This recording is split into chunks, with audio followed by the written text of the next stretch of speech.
you'd have the first factory 5 hot rod truck, off-road truck, all-wheel drive. What's going on, guys? This is Decelation, Brian. What's up, peeps? And today is Beers and Builds Part 2. So, Mountain Dew, zero sugar because I gotta go to work tonight. Yeah, he works tonight. I don't. So, beers for me, Mountain Dew for him. But, so, Robert, Fastinger?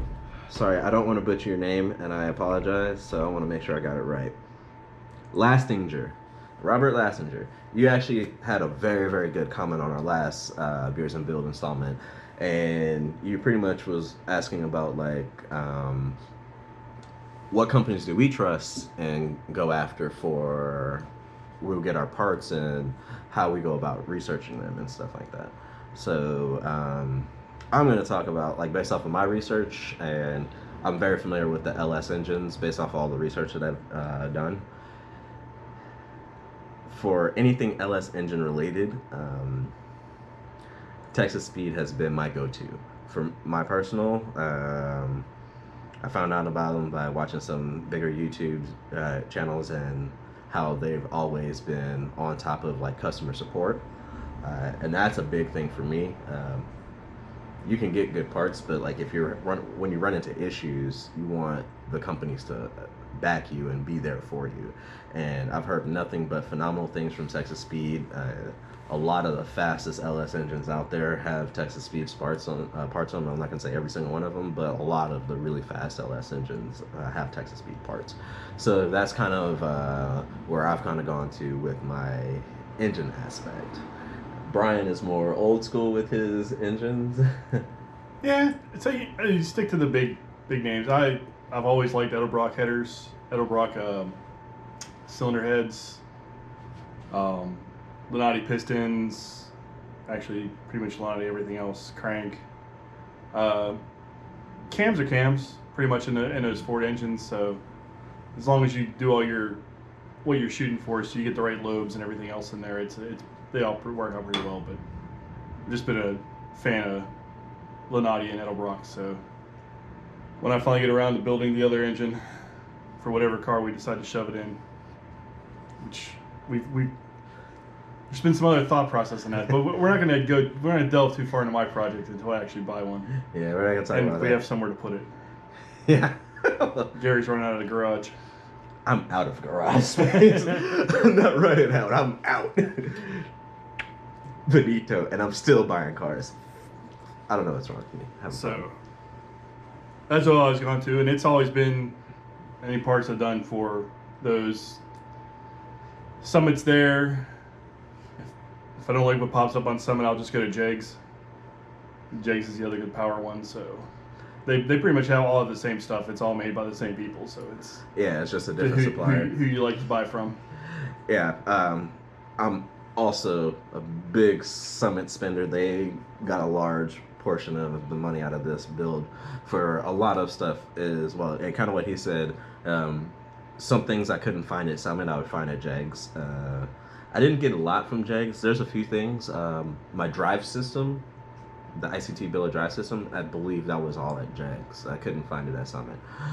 But the Summit Racing, they have a lot of cool, like, go fast parts, random, like, ancillary things that you wouldn't think you need until you're in the middle of a build and you're like, well, I need this weird fitting, I need this bracket for this, I need, like, my AccuSump or something else, something like that. I found a lot of that at Summit. And the last place I go to, I mean, this one you got to take as a grain of salt. They have an excellent return policy, but you kind of need to know what you're looking for, what you're buying, is Amazon. Like, Amazon has a ton of random crap. But that one you need to be a little bit more specific in, like, what you're looking for and what you need, and sometimes it's kind of hard to search through there. But if you spend a few hours digging what you want, you can probably find it on Amazon as well. And you can't beat 2-day shipping. or same day shipping sometimes in some cases, which shocked the hell out of us. But yeah. Yeah, it was a good question you had about the rear ends and gearing and all that other stuff. So, Oh yeah. I tried to answer it in the comments. I don't know if you read it yet or not, but yeah, it really just boils down to what you want to do with your truck, Yeah. or you would do with your car. If you're going to build an older car, you want to swap out your gear ratios. You got to look at your engine, your transmission, that final drive, what you're trying to do. There's a lot of calculators online now. You don't have to pull out the legal pad and try to figure it all out by some complex mathematical equation. That's a good point. I'll actually talk about my the research I did. So, damn it, I don't know where that notepad is, but I had it written down. So, when I was figuring out what rear end I went through, because I went with a very uncommon rear end for most Ford vehicles. It was a 3.15 rear end ratio, and my logic behind all of that is I knew the car is really light. This is going to be like 2,600 pounds fully built. So it's really light. So I don't need such an aggressive gear ratio to get this car moving from stop. So what I looked at as well is the RPMs that the engine likes to be at, the happy RPM range where it makes the most power, which for my setup will probably be right around between 1,500 and 6,500 RPM. That's going to be like the happy medium. So when you look at how many RPMs you're turning, and then I looked at since I have a 4-speed automatic, I looked at the gear ratio for first gear, second gear, third gear, and fourth gear. And what that gave me was I figured out, how fast the engine was spinning, the transmission, and spinning the output shaft. And then there's a calculator that, like you said, online, that tells you that what at different rear end gear ratios, like what mile per hour you're going to be going. So I did played with the common ones, 355. That's a very, very common one. 373 is another very common one. That's really common for like drag racing.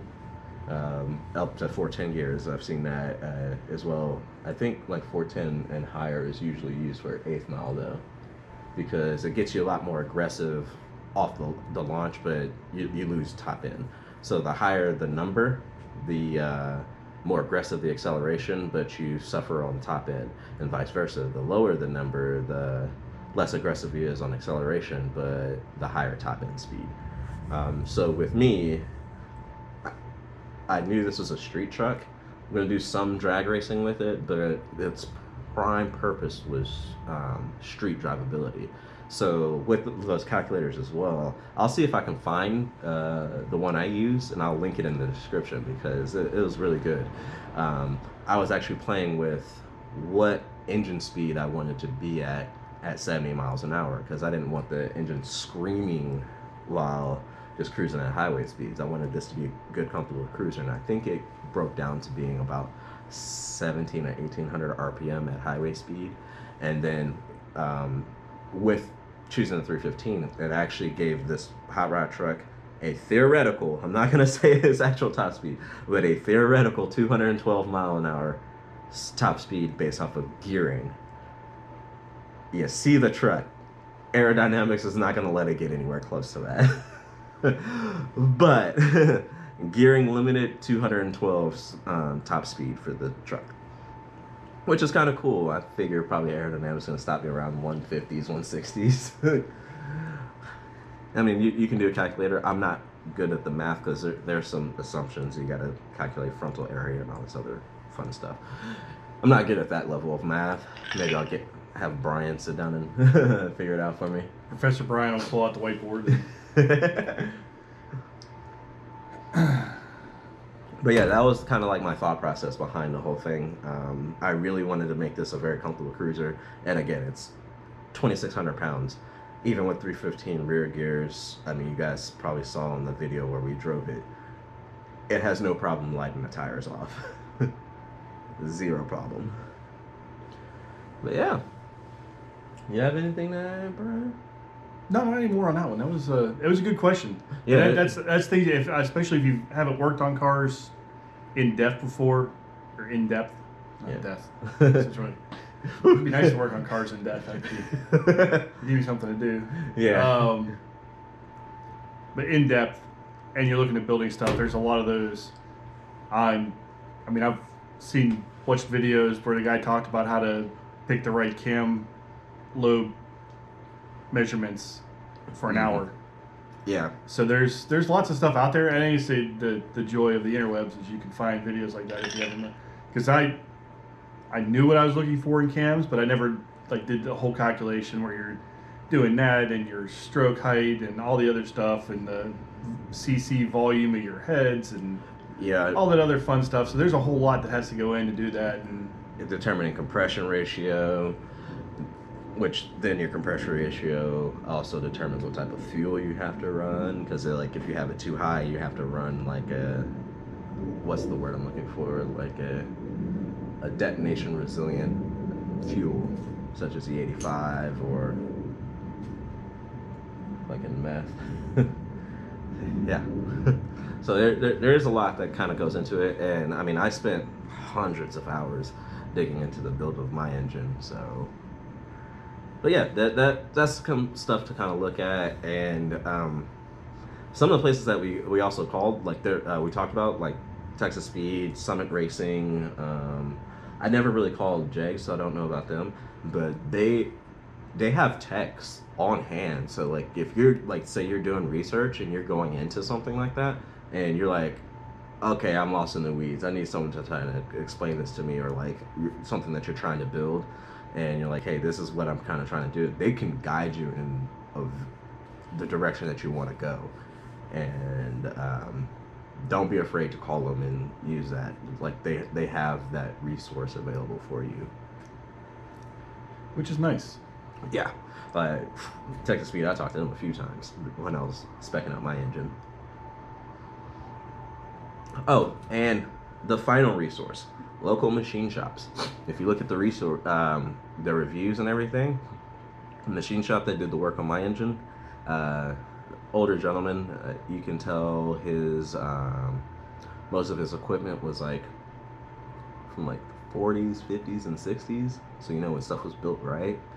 And it seems kind of counterintuitive. He doesn't have the newest tech, but no, those people know what they're doing. Like, he put that motor together like a champ, and all his reviews were like, hey, I've had his engine, he built a race engine for me 10 years ago and it's still running in the car without having to be pulled. Like, the old school knowledge of that, like that. Don't be afraid to use those resources as well. And they'll glad you steer in the right direction as well. Find some old mechanics. Yeah, some old gearheads. They've been doing stuff before the internet was easily accessible as it is now. So they had to figure out things. A lot of the hard lessons they had to learn. So wealth of knowledge. It was books. Big books full of different cams and different values. You had to cross-reference off tables what you were looking for. It was not fun. Yeah. Not a lot of words on those pages, just a bunch of tables and numbers.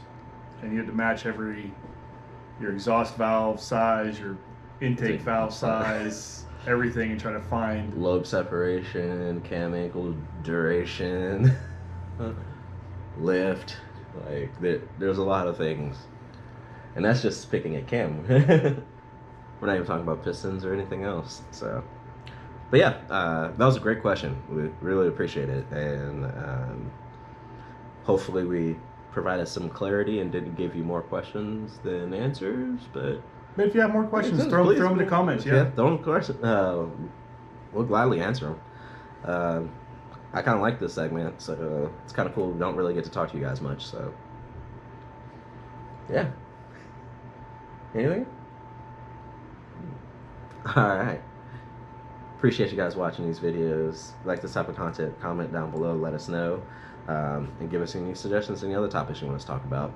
Other than that, also subscribe. I think it's 72% the last I saw for the people that watch these videos, so pump them numbers up. Subscribe down below and hit that like button. It pushes out to more people. Have a good one. Peace.